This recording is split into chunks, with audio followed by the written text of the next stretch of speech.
Brilliant, arrogant, and utterly revolutionary. Peter Abelard. Kind of like a rock star of medieval philosophy, you know? Yeah. And his life was just as dramatic, just as controversial as his groundbreaking ideas. Absolutely. And to really get him, you kind of have to picture the scene. We're talking the 12th century. Right. And it wasn't some sleepy backwater. This was a time just exploding with intellectual energy, spiritual vitality. Yeah, like a real recovery, wasn't it? Coming out of the shadows of, well, barbarism. Totally. You've got Gothic cathedrals starting to scrape the sky, the Crusades reshaping, well, everything across continents. And the first universities, Hopping encouraging learning forever. Exactly. An era just bursting with new philosophy, new music, poetry, even romance starting as a big literary thing. Wow. And right in the thick of it, riding this wave, this mounting force, was Peter Abelard. A man with this, like, singular sharpness of mind, a powerful intellect. Powerful, almost magnetic, yeah. Uh. He didn't just, live in his era. He profoundly shaped it, often by smashing its foundations. Hmm. So his life really tells a story about that whole period, doesn't it? That shift in how people thought about knowledge, how they shared it. It really does. So today, in this deep dive, we're going to unpack the incredible story of Peter Abelard. I mean, this is a figure who didn't just challenge the norms, he kind of shattered them. Right. His life was just this whirlwind, dazzling academic wins, yeah, but also profound personal tragedies and controversy. Oh, relentless, often brutal controversy. So our mission today is really to explore what made him so magnetic, so charismatic, and, yeah, so deeply controversial. We'll dig into how his revolutionary methods, his logic, didn't just hit philosophy, but theology itself, forced a whole new way of thinking about faith. Yeah, and we have to talk about the relationship with Heloise. Mm-hmm. Profound, often scandalous, legendary. Its influence was huge. And then trace his legacy, right? That lasting impact on how reason and faith interact, which is a tension, I mean, we still feel today. Oh, really? And for this deep dive, we're lucky. We've got some really rich sources. Abelard's own autobiography, Historia Calamitatum. Which translates to The Story of My Misfortunes. Pretty telling title. Isn't it just? And we also have encyclopedic entries, modern analyses. Together, they give us this vivid, complex picture of his, well, tumultuous life. So let's jump in. Where do we start with Abelard? Well, to get the force that he was, you really have to start at the beginning. He was born Peter Abelard, 1079, at Pallet. It's a little village near Nantes. Okay. Eldest son, noble Breton house. And right from a young age, people noticed this extraordinary quickness, this mind that just soaked everything up, processed it way faster than other kids. So not the typical knightly path for him then, even though he was noble? Nope. He chose the learned life over the knightly career, which would have been the expected thing, a life of books, not swords. He got incredibly good at dialectic. Which was basically the main philosophy taught back then, based on Aristotle's logic. Pretty much, yeah. In those Episcopal schools that were starting up, it was all about logic, argument, debate. And there's even this little detail about his name, Abelardus. Might be a tweaked version of Abelardus, maybe covering up an old student nickname, Bowellardus, which meant something like gaping fool or maybe boaster. Huh. Really? Yeah, so the name itself might hint at this guy who was always kind of defining himself, shaping his own image, maybe right from the start. That's fascinating, that early choice. Picking logic over lances, it just sets the scene for everything. It really does.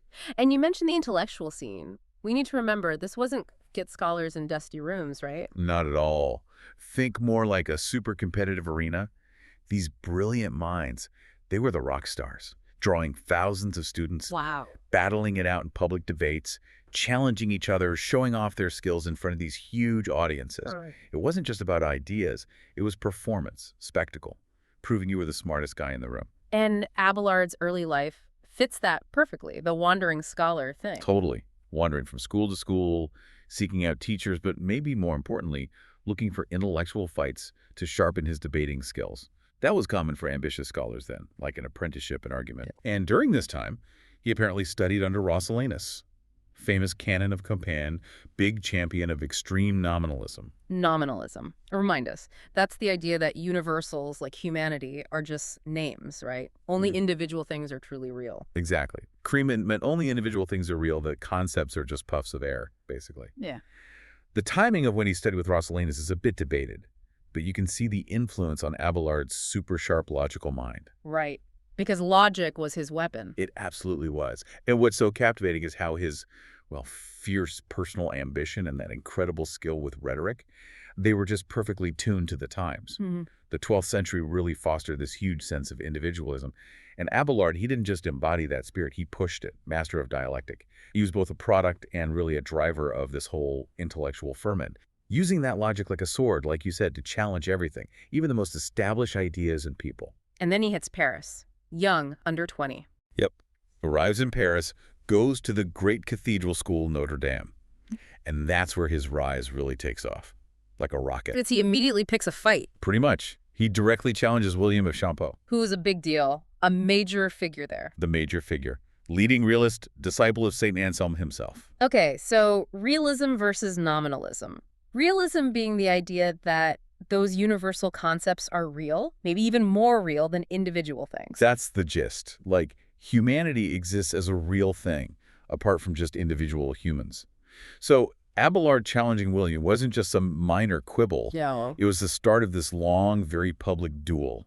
And it ultimately brought down the dominant realist theory of the time as a huge philosophical takedown. And he was only, what, 22 when he Yeah. started his own school? Incredible, isn't it? Just 22. Defies his big-shot teacher, William, sets up his own competing school right outside Paris, in Melun. The audacity. Then he moves it even closer, to Corbeil, just to turn up the heat, direct competition. His success was so immediate, so overwhelming, it apparently made him physically ill. Ah. Burnout, 12th century style. Wow. Forced him to retreat for a bit. Had to. But you know Abelard, he doesn't stay down long. He comes back around 1108, finds William isn't at Notre Dame anymore. He's lecturing out in some quiet monastic retreat. Trying to avoid him. Maybe. But Abelard wasn't having it. He follows him out there, pursues him, forces more debate. And William actually has to publicly change his tune, adjust his philosophical stance because of Abelard's pressure. So Abelard wins. Again. Stands supreme, yeah. William tries one last time to block him from lecturing in Paris itself, but it fails. Abelard just marches into the capital, sets up shop on the hill of St. Genevieve, literally looking down on Notre Dame. Like laying siege, intellectually speaking. Exactly. Just asserting his dominance over the heart of Paris's intellectual world. He was an absolute force of nature. His mastery of dialectic, of logic, was just wow. But then he shifts gears, moves into theology. He does. After basically conquering the philosophical world, he turns that same formidable intellect to theology. He goes to Lyon, attends lectures by another Anselm, this one a respected theologian. Does it again. Does it again. Stunningly. No real formal training in theology specifically, but his lectures are immediately seen as better than his masters. He starts drawing Anselm's own students away. Unbelievable. By 1115, Abelard is at the absolute peak, gets the big chair at Notre Dame, also becomes a canon, which means status and money. So he's got it all. Yeah. Fame, position. Everything. Described as distinguished, charismatic, thousands of students flocking from all over Europe.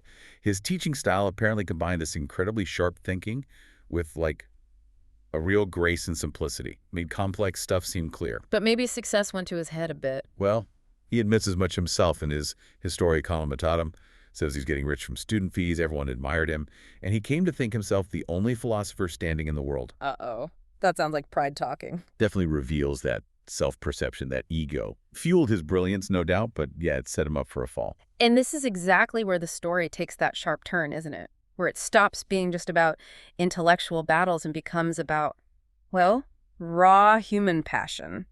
Desire clashing with the rules of the time. Precisely. Right at the absolute height of his fame, his influence, his previous dedication to study, that disciplined life, it gives way to, as he puts it, other passions. Enter Heloise. Enter Heloise. Yeah. Young girl, born around 1101, so she's about 15 when they meet in 1116.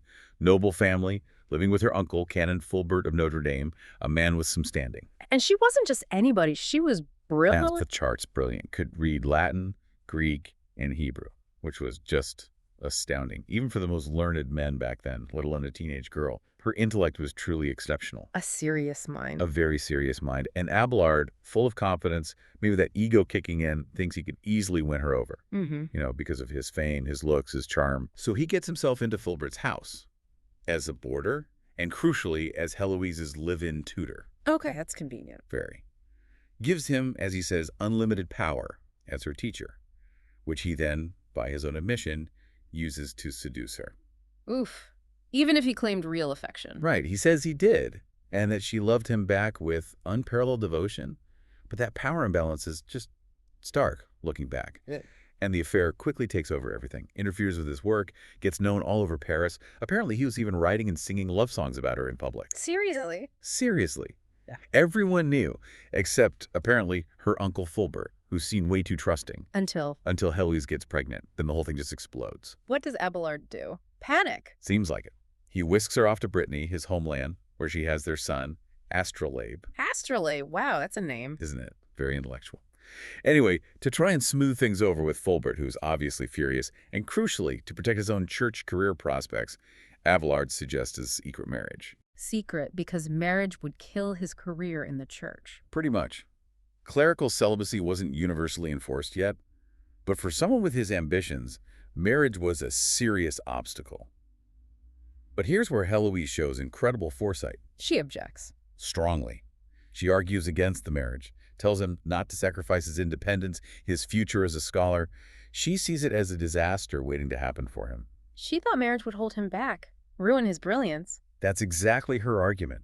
She saw it as limiting, unnecessary. Remember, that idea that serious scholars shouldn't marry lasted for centuries. Oxford Dons couldn't marry until 1877. Wow, so she was trying to protect his future. It seems so. An incredible act of, well, devotion or maybe realism about his priorities. But despite her protests, she eventually agrees. They marry in secret. But secrets rarely stay secret, do they? Nope. Fulbert's household finds out, starts blabbing. And Heloise, trying desperately to stick to the plan and protect Abelard's career, publicly denies the marriage. Which just makes things worse with her uncle. Much worse. Fulbert sees it as more deceit, a public slap in the face. He starts treating her brutally. So Abelard, trying to protect her now, sends her to the convent at Argenteuil where she grew up. Okay. He gives her nun's clothes, but importantly, not the veil. The veil signifies taking lifelong vows, so maybe he thought it was temporary shelter, protection. But Fulbert sees it differently. Completely differently. He's consumed by rage, convinced Abelard is just trying to dump Heloise by forcing her into a convent. So he plans this dire revenge. Oh, no. This is the part everyone knows. Yeah. He and his cronies break into Abelard's room at night. Yeah. And they castrate him. Just brutal. Horrific. Unimaginably horrific. Abelard says the attack itself was quick, not much pain initially, but the aftermath. The physical loss, yes, but the shame, the humiliation, the loss of reputation, losing his future in the church, it shattered him, cast him from that pinnacle of greatness into an abyss of shame and misery. And priesthood, any church office, totally closed to him now. Canonically impossible. Yeah. And the fallout for Heloise was just as tragic. She's not even 20 yet. And she takes the veil. For real this time. She does, at Argenteuil. Consummates her work of self-sacrifice as she saw it, partly driven by Abelard's jealous love, wanting her committed entirely to God, if not to him. Her words are just heartbreaking. O husband most noble, why then was I wedded only to bring thee to woe? Receive now my sorrow, the price I so gladly pay. Crushing. Just absolutely crushing for both of them. It is, but it's also where we see that medieval perspective again. The mutilation was horrific, the affair is sin, yes, but in their hierarchy, pride, cruelty, like Fulbert's revenge, were often seen as worse than illicit love. So their reputations weren't totally destroyed by the affair itself. Not in the long run, especially because of the strong belief in forgiveness for genuine repentance. Yeah. The focus kind of shifted. People condemned Fulbert's brutality, and Abelard and Heloise, through their monastic lives afterwards, found a path to, well, a different kind of respect and redemption. That really does reframe it. So after this catastrophe, Abelard throws himself back into intellectual work, or tries to retreat. Both, in a way. He's 40 now. He tries retreating first, goes to the Abbey of St. Denis, hopes to just bury his sorrows, find some peace. Doesn't sound like Abelard finding peace easily. He didn't. No calm, no solitude. His sharp, argumentative spirit just didn't mesh with quiet monastic life. He actually took, and admitted to, malicious pleasure in irritating the monks. Classic Abelard. He uses his learning to poke holes in their traditions. Cites the Venerable Bede, a huge authority, to prove their patron saint, Dionysius the Areopagite, wasn't Bishop of Athens and founder of their abbey like they believed, but Bishop of Corinth. Oh, that would not go over well. Calling their foundational story wrong. Historical heresy, they called it. Led to more persecution, more friction. Eventually, They basically let him leave because the situation was just intolerable for everyone. He just couldn't help challenging things, could he? It seems not. Hmm. So after about a year, students start begging him to teach again. He reopens a school, this time at Maisoncelles, around 1120. His lectures now have a more, maybe devotional tone, but they still draw huge crowds. And stir up old enemies. Exactly. Influence returns, but so do the rivalries. Hmm. And now, he's more vulnerable. As soon as he puts his theological lectures into writing probably his big work, Introductio ad Theologiam, his enemies pounce. What's the charge this time? Attacking his interpretation of the Trinity, accusing him of being too rationalistic, of Sabellianism. Sabellianism. That's the heresy saying God isn't three distinct persons, just different modes, Father, Son, Spirit. That's the one. A really serious charge for a theologian. Could destroy him. And his enemies pushed it hard. At a council in Soissons, 1121. Did he get a fair hearing? He claims not, says there were irregular practices. They condemned him, forced him to burn his own book in public, threw him into confinement at another convent, St. Medard. Humiliating again. Deeply. Though he apparently got a little intellectual revenge during it. One of his rivals, Alberic, challenged him. Can God beget himself? Abelard uses St. Augustine, the ultimate authority, to turn the tables and show Alberic was the one making a theological error. Huh. Even when condemned, he's still debating. Can't help himself. But the condemnation hit hard. Mental desolation, though he was freed pretty quickly. This constant fighting, persecution, it pushes him to seek real isolation this time. So this is where he becomes a hermit. Literally. Goes out to a desert spot near Nogent-sur-Seine, built a hut out of, like, straw and reeds, wants total solitude. But students find him, even out there. Unbelievably, yes. Fortune smiles on him again. Students hear where he is, they flock from Paris, set up tents, huts all around his little cabin, create this instant pop-up wilderness university. That's incredible. He must have loved that. Found huge consolation in it, teaching again, engaging minds, and in gratitude, the little oratory they built for him, he consecrates it as the Paraclete. The Paraclete, meaning comforter or advocate, the Holy Spirit. Right, and that name itself caused more controversy. People asked why he dedicated it just to the Holy Spirit, not the whole Trinity or the Father. Always something with him. Always. He defended it, though. Pointed out the Spirit has a special feast. Pentecost is linked to the sacraments. The body is a temple. But his main reason, his personal reason, he said he found consolation there. It was his place of comfort after so much suffering. Makes sense. But the peace doesn't last. Seems not. New dangers, maybe local lords hassling him, maybe more church enemies. Yeah. He accepts an invitation to become abbot of St. Gildas de Ruz, way out in Brittany. Sounds like jumping from the frying pan into the fire. It was a wretched exchange, as it's described. Inhospitable region, wild coast, the abbey lands were constantly being raided by locals, and the monks inside, savage and disorderly, rebellious, undisciplined. Oh, dear. How long did he last there? Nearly 10 miserable years. A decade of struggle, constant conflict, even danger. He eventually fled, claiming his own monks tried to poison him, that he was escaping threat of violent death. Just awful. What a life. Constant turmoil. But during this miserable time at St. Gildas, something significant happens with Heloise, right? Yes, a really crucial redemptive turn. Her original convent at Argenteuil gets broken up, some political stuff involving the abbot of St. Denis wanting the property, and Abelard manages to step in. And does what? He establishes Heloise as the abbess, the head of a new religious house at the Paraclete. His old hermitage, the place of his consolation. Wow. So he gives it to her community. Essentially, yes. And Heloise flourishes there, gains universal respect for her knowledge, her character, her leadership, never breathes a word of complaint about her past, just embodies this incredible spiritual strength. And Abelard visits as her spiritual director. He does. Revisits the spot often, making it doubly dear to him, he says. It's now her place of leadership as well as his place of past solace. And she becomes this truly exceptional abbess. Like really influential. Hugely. Runs a formidable convent, very independent from male oversight, which was rare but not unheard of. Think of other amazing 12th century women like Hildegard of Bingen. Heloise had charisma, leadership, attracted tons of women. The Paraclete grew, founded 6 daughter houses, managed its own affairs. Really impressive.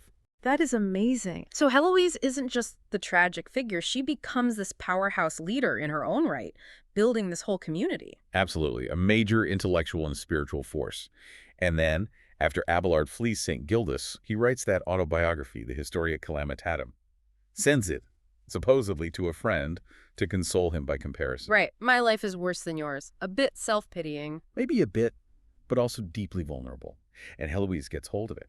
and it moves her profoundly. That's what prompts her first letter to him. The famous letters begin. Yes, an exchange described as an unsurpassed utterance of human passion and womanly devotion, followed by others where she gradually moves from that raw pain towards resignation, towards a shared spiritual path. And these letters really show her intellect, don't they? Oh, strikingly. Yeah. She's citing classical authors constantly, way more than Abelard does in his replies. Like 50% of her citations are classical versus maybe 22% for him. Using them to make her points.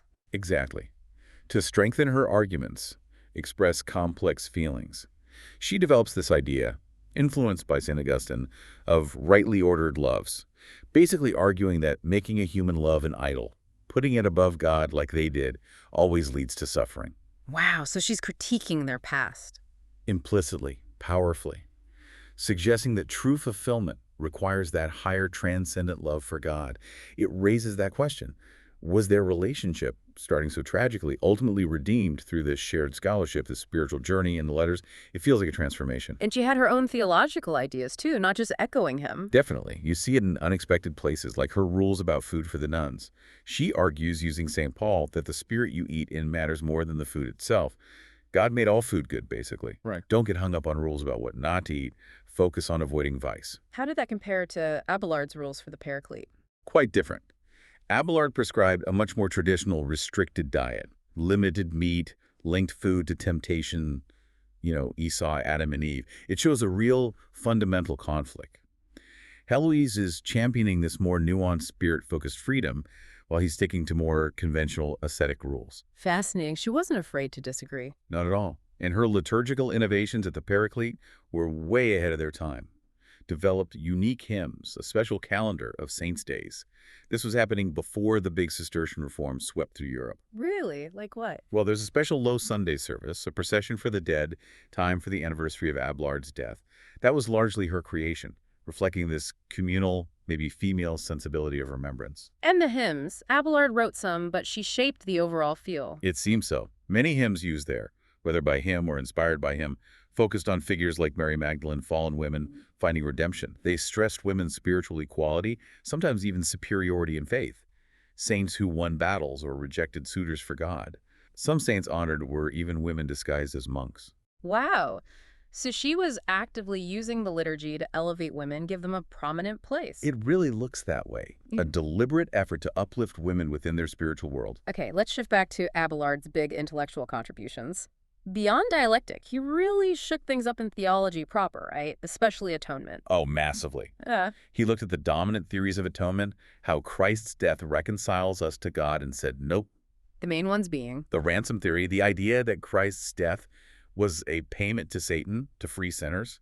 Abelard totally rejected that. Okay. And he even disagreed with Anselm's satisfaction theory, the idea that Christ's death satisfied God's offended honor, paid a debt to divine justice. So if it wasn't a ransom to Satan or satisfaction to God, what was it for Abelard? This is his big idea, the moral influence theory. Moral influence. Yeah, he argued, the purpose and cause of the incarnation was that Christ might illuminate the world by his wisdom and excite it to the love of himself. So Christ came to teach us and inspire us to love God. Exactly. His life, his teachings, and especially his suffering and death on the cross, they weren't a transaction. They were the ultimate demonstration of God's incredible love for humanity. And seeing that love is supposed to change us? That's the key. It's meant to stimulate us to love God back, to move us so profoundly that we turn from sin and live out of love, not fear. He said our redemption is this supreme love shown by Christ's passion, which frees us from sin and wins us the true liberty to live out of love. Okay, let's unpack this. This is a huge shift. Instead of Christ paying off the devil or satisfying God's wrath, Abelard says it's about inspiring us to love God back. That changes everything about how you understand salvation. It really does. It detaches the cross from being primarily about forgiveness of sins as an objective act. It shifts the focus from what Christ did objectively to the subjective effect his love has on us. It becomes much more personal, more psychological in a way. Which sounds maybe more modern in some ways. It definitely resonated with later thinkers, especially in more liberal theological streams. It emphasizes the transformative power of love over legal or transactional ideas. And this focus on the internal, the subjective, carries over into his ethics, too. Very much so. Beyond dialectic, he did significant work in ethics, which many later scholastics didn't focus on as much. He put this very particular stress upon the subjective intention. Intention is key. For Abelard, yes. He argued that the intention behind an action determines its moral value, maybe even its moral character. He was really ahead of his time here, anticipating modern ethical debates. How did that work? He made a sharp distinction between being tempted to do wrong and actually consenting to do wrong in your mind. For him, just feeling the temptation isn't sinful. The sin happens when you mentally agree, when you intend the evil, even if you don't actually carry out the act. So it's about the inner consent, the why. Exactly. Which ties right back to his rationalism, doesn't it? How? Well, if human reason is part of God's good creation, then our internal reasoning, our intention, that mental act of consenting or resisting, that's where the moral rubber meets the road. It fits his whole project of understanding faith and morality through reason. Makes sense. But this bold, rational approach, not everyone was a fan. Oh, definitely not. Enter his greatest adversary, Bernard of Clairvaux. Bernard, the powerhouse of faith, not reason. Exactly. Bernard embodied fervent and unhesitating faith. He saw Abelard's relentless questioning, his logical dissections of theology, as basically a sheer revolt against faith itself. He thought reason had its limits. Big time. Bernard believed human reason was fundamentally incapable of grasping God fully. He probably agreed with later thinkers like Bergson or Francis Bacon, who also stressed limits to pure reason. How did Bernard put it? He had some sharp words for Abelard, didn't he? Scathing words. He accused Abelard of trying to make void the merit of the Christian faith when he deems himself able by human reason to comprehend God altogether. Said Abelard was great in his own eyes, sees nothing as an enigma, but looks on everything face to face. Ouch. So, for Bernard, faith needs mystery. You shouldn't try to explain everything logically. Precisely. Venerate the mysteries, don't dissect them. Yeah. Bernard championed prayer, meditation, mystical union with God as the path to knowledge, not Abelard's logic chopping. So this wasn't just a friendly debate. It was a real clash of worldviews. A power struggle, absolutely. Yeah. The academic superstar versus the spiritual giant. And the stakes felt incredibly high for the future of the church. Bernard decided he had to crush Abelard. How did it play out? Bernard pushed for another council, this time at Sens in 1141. Abelard was formally charged with heresy again on multiple points. He showed up ready to defend himself, ready for another intellectual fight. But maybe he saw it was a setup. The deck was stacked. Bernard's influence was huge. So Abelard suddenly appealed directly to the Pope in Rome, tried to bypass the council. Did it work? Nope. Availed him nothing. Bernard had the Pope's ear. Abelard was condemned at Sens anyway. And Bernard didn't stop there. He relentlessly pursued another condemnation, this time from Rome itself, which came through in 1142. Just relentless pressure. What happened to Abelard then? He actually set off towards Rome to plead his case in person. But he was broken, physically and spiritually exhausted. He collapsed on the way at the Abbey of Cluny. Cluny, run by Peter the Venerable. That's right. Described as the most amiable figure of the 12th century. Importantly, he wasn't a fan of Bernard's harsh methods. He took Abelard in, showed him compassion. So Abelard found some peace at the very end. A few months of it, finally. After that incredibly troubled life, Peter the Venerable cared for him until he died on April 21st, 1142, at a priory near Cluny. Described as an utterly fallen man with spirit of the humblest, but interestingly, only not bereft of his intellectual force. Still sharp, even at the end. And his body went back to the Paraclete, to Heloise. Yes. Peter the Venerable arranged for his remains to be secretly taken there. Heloise received them, and eventually, when she died in 1164, she was buried beside him. Their bones stayed together through centuries, and now they lie united in Père Lachaise Cemetery in Paris, a powerful symbol of their connection. What an incredible, turbulent life. So, looking back, what's his enduring legacy, despite the condemnations, the personal tragedies? Well, intellectually, it's huge. He really did fix the scholastic method, that rigorous, logical approach to theology and philosophy. Even though he got condemned for how he used it sometimes, the method itself became standard, elaborated later by the church's biggest thinkers. Paving the way for people like Thomas Aquinas. Absolutely. He helped shift the focus towards Aristotle's logic, moving away from the more Platonic ideas that were dominant before. That laid crucial groundwork for Aquinas, arguably the greatest pure intellect of all time, who built so much on those logical foundations Abelard helped establish. So, if we connect this to the bigger picture, His courage to question, to systematize, even when it got him into trouble, that actually helped intellectual freedom within faith. I think you have to say it did, significantly. He showed that faith doesn't have to be afraid of reason, that reason, used rightly, can actually deepen understanding, maybe even strengthen belief. His work fueled that amazing intellectual ferment of the 12th century, that diversity of thought. Even if it raised concerns later about reason going too far. Right. He embodies that ongoing tension, doesn't he, between reason and revelation. A tension that ran through the Reformation, Luther, Calvin rejecting scholasticism, and continues right up to today in debates about faith and logic. And personally, we talked about how the medieval world maybe judged him differently than we might. Yeah, despite the affair, the mutilation, his reputation wasn't permanently destroyed. That focus on pride and cruelty being worse sins, plus the belief in redemption through repentance, allowed for a different perspective. And Heloise's own legacy is immense too. Her devotion, her intellect, her incredible leadership at the Paraclete. She's far more than just a footnote to his story. Even Abelard's poem to his son Astrolabe, the Carmen ad Astrolabium, shows a different side. Giving advice on living a good life, it hints at that personal redemption. Their whole story just speaks to those enduring human struggles, doesn't it? Yeah. Love, ambition, faith, personal desire versus duty, how they all tangle together, sometimes beautifully, sometimes tragically. Totally. And that's why it still matters, I think. For anyone who values asking tough questions within their faith tradition, Abelard, Sig et non, his whole approach is foundational. Right. Don't just accept, dig deeper. Exactly. And for anyone wrestling with that tension between personal life, personal failings, and intellectual or spiritual beliefs, Abelard's life is this messy, human example of working through that. How failure can paradoxically lead to growth, and how Heloise turned the Paraclete into this thriving community, showing how spiritual life can adapt and empower. It's fascinating, isn't it? Nearly 1,000 years ago, Abelard is trying to build this systematic, rational defense of theism. Believing God and creation are fundamentally rational.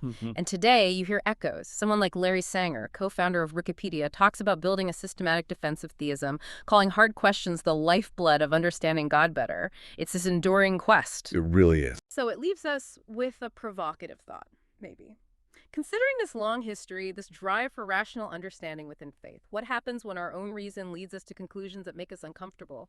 Or when faith seems to just defy neat logical boxes? What's your own sicker et non nuno? What are the contradictions, the tensions in your own life or belief that you feel compelled, like Abelard, to keep exploring?